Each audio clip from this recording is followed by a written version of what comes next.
Good morning or good afternoon from wherever you are tuning in. This is Bree with the Big Green Couch Podcast right here at Big Brothers, Big Sisters of Central Carolinas. And today we are starting episode 3 with a special guest, our president and CEO, Donna Dunlap. As you know, if you watched the last 2 episodes, we've been focusing on National Mentoring Month. In January, all across the world, we're all celebrating mentors who empower potential in our youth and our communities. And so we want to bring her on just to hear a little bit about who she is and how her relationship with Big Brothers, Big Sisters has been so impactful, not only to her, but to the community that we currently serve. So stay tuned and hear more from episode 3.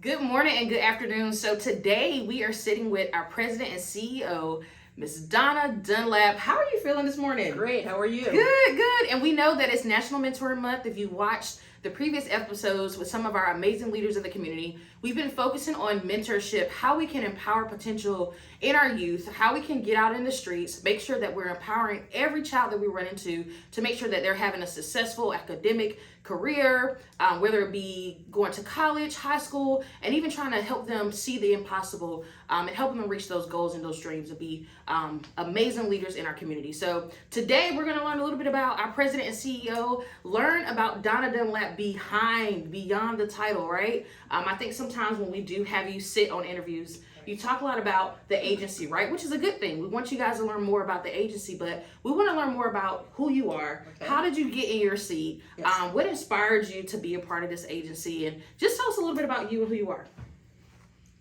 Thank you, Bree. You're welcome. I'm so used to talking about the agency because I'm so passionate, not talking about myself. Yeah. I actually, I'm born in Charlotte, raised in Connecticut. Most of my career was with Xerox Corporation. Okay. I did Salesforce management and did regional and national, and also managed disaster recovery 9/11 for New York City and Long Island. So I've had a lot of different roles and responsibilities, and the majority of my experience running an operation was with Xerox. And after I did that for quite a few years, I said I wanted to have better passion and purpose in my life, deeper passion and purpose. So I took about an 8-month break and did a lot of nonprofit work and volunteered with a lot of organizations and were on their board and had to pay the bills. That wasn't paying the bills. I ended up going to work for Microsoft for a couple of years, and I just did not feel fulfilled. And so while I took that 8-month break, I was actually helping Girl Scouts find their CEO, and a search firm said, would you do a nonprofit C-level job? And I said, for the right one. Yeah. Because I had such a corporate experience and legacy, it's like for the right one. And I was approached with a couple, and then when they approached me about Big Brothers, Big Sisters, I happened to have been a foster mother to a little boy. He was only 2 days old when he was put in my arms, and I was a single parent doing this, and later was able to adopt him. And my mother was a big sister when I grew up, and so I just said, this is the one. And I was kind of the underdog because I had not run a nonprofit before, and had the opportunity to meet with the whole staff, which is unusual, and they really chose me, which was a very rewarding experience for me to have that have that experience of me being their choice, and not just the board's choice. Absolutely. So I've been doing this it'll be 8 years next month.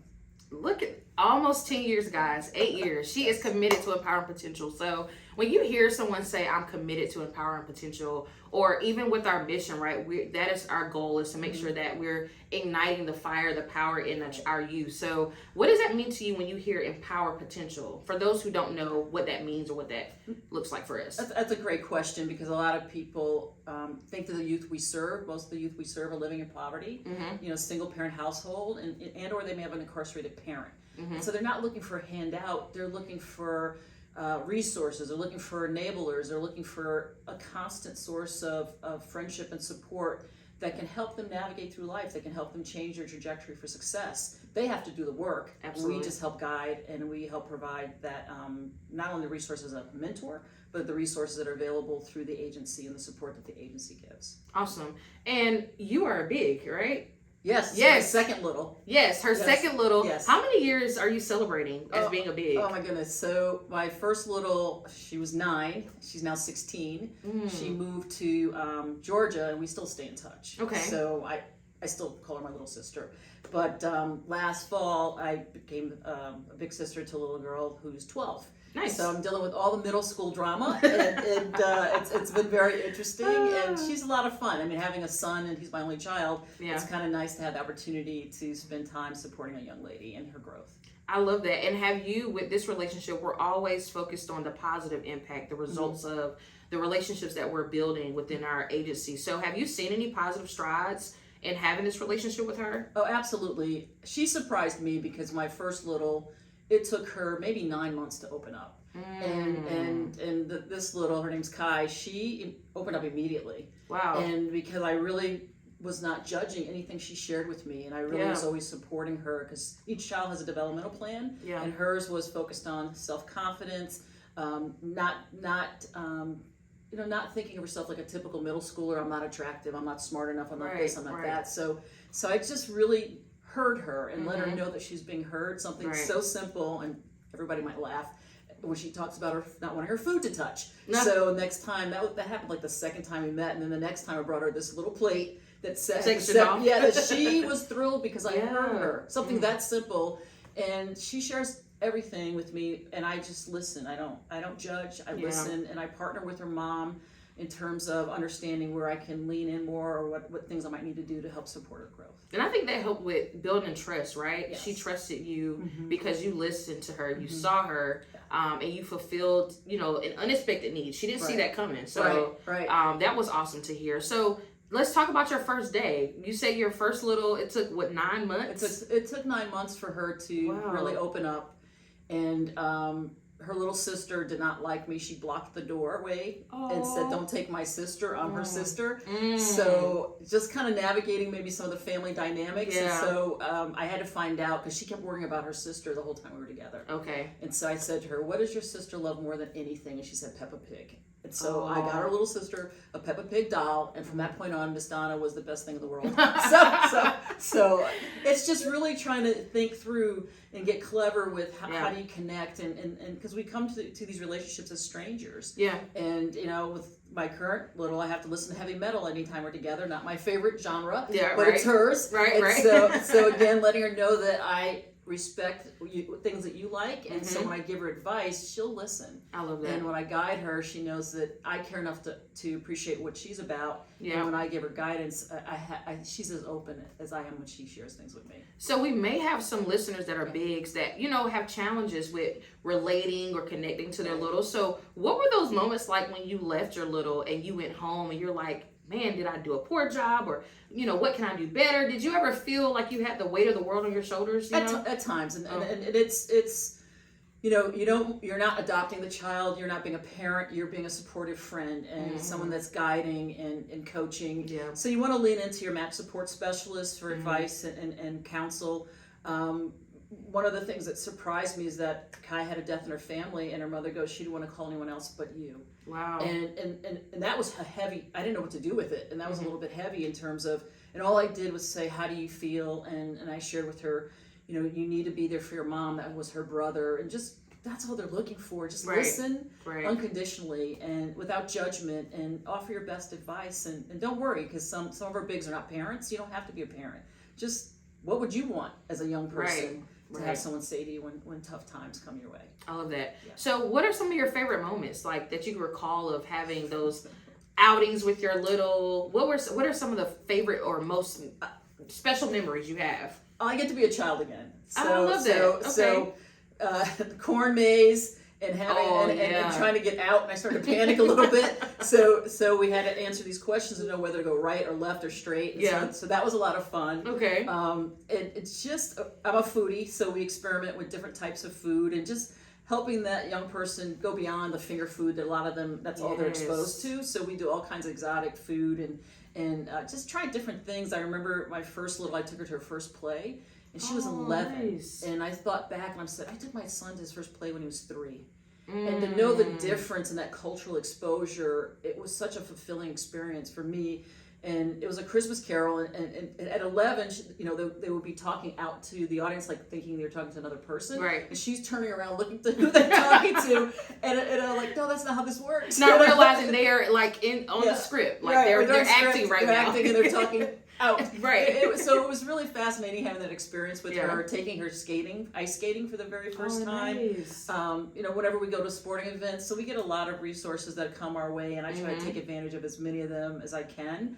But just going for a walk and talking, and hearing what's on their mind and how they think as young people, it's pretty exciting.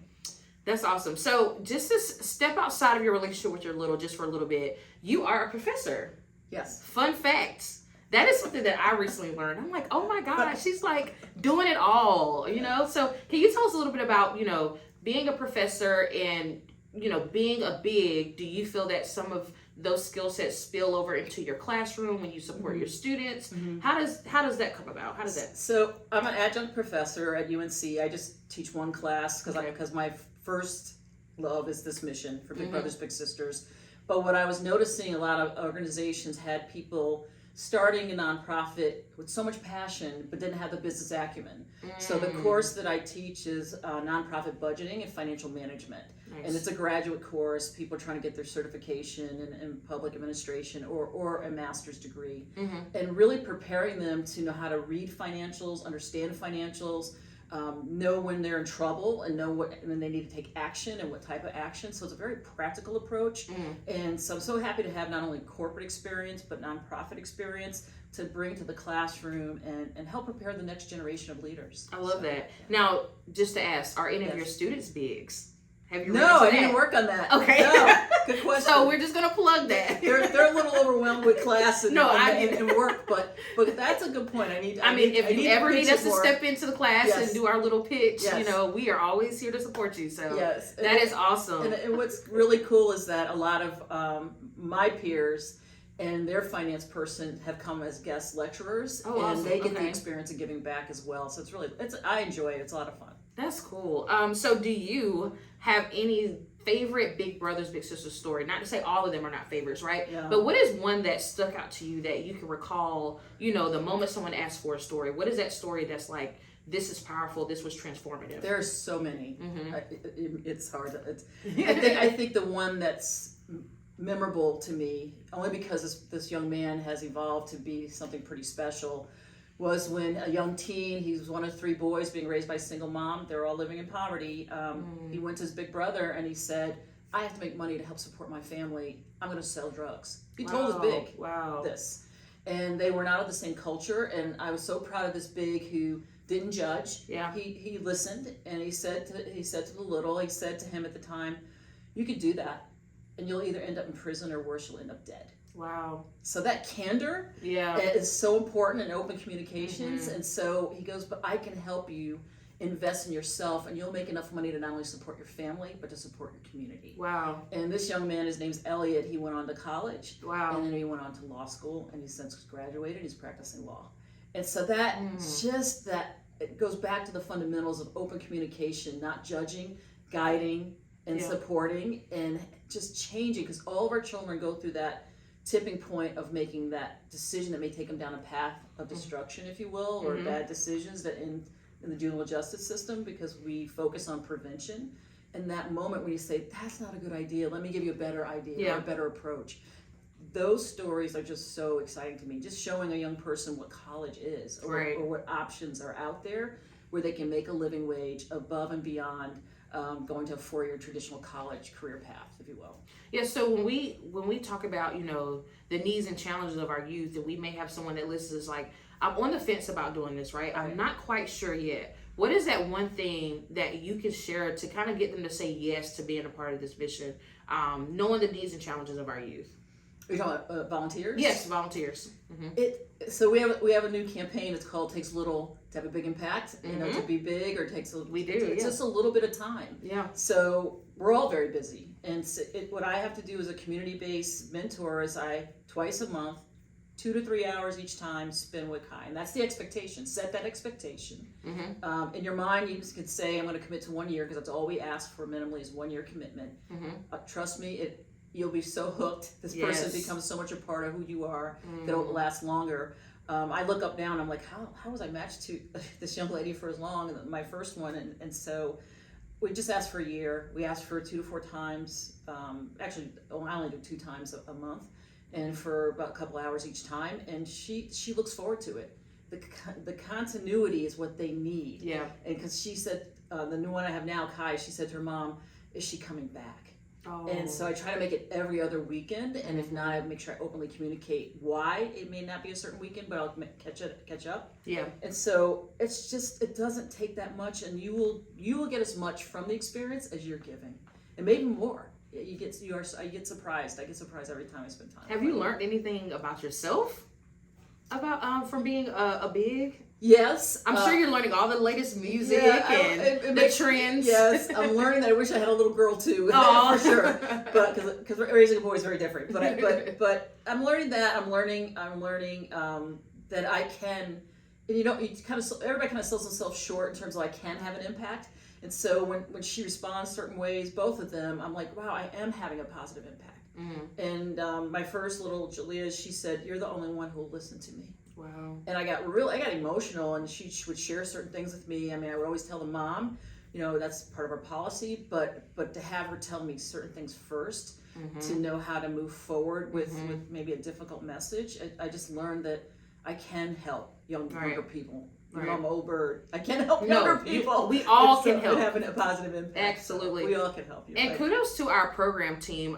They actually provide workshops for bigs. Right. So if for some reason you're running into a challenge or you need some support or some creative ways to interact with your little, they host workshops in our main office. They also just created Big Tip Corner. It's a part of our newsletter. So if you subscribe to our monthly newsletter, they have created tips and worksheets and resources for you to tap into whenever you feel like you need that support. So we do a good job of making sure that our bigs have all of the tools they need to be the superheroes that they are in our littles' lives. So that's awesome stuff. Yeah, they give a lot of good ideas of what to do based on what they know about the child too. Right. So it's very, very helpful. And you're right. If you get in a tough spot and you don't know how to deal with something, please reach out to your match support specialist. If your relationship is not working, we make an assessment of should it continue or should we end it. I mean, sometimes we have to do that, and it's the right thing to do for maybe the volunteer or for the child.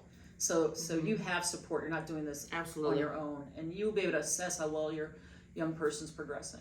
And I've noticed, even being someone who's been a volunteer for a Dilworth event, the bigs will exchange numbers. I've noticed that at certain events, some matches will sit together at an event and they'll get caught up in the conversation, and you'll see them exchange phone numbers so that their littles can be friends. So you have support all over when you are part of this agency as a big. It's a great networking opportunity. Yeah, it is. And I'm waiting for a big marriage. Oh, yes. We do have some couples that may have the wife may have a little sister, and the husband may have a little brother, or they may do a couples match. Some people have done that. It's not what we traditionally do, but some people have I asked for that. But I'm waiting for the big marriage. Okay, couples, you heard that. You heard that. Please come join us as a unit. So what are your goals? Speaking on wanting to engage our couples, what are some goals you have for 2024 for us? Well, right now we have a desperate need for more volunteers. We have 67 young people that have been what we call ready to be matched, and we don't have enough mentors. So I'm trying to identify 300 mentors. Please sign up, and at any point in time, if it's not working for you, you can say this isn't working.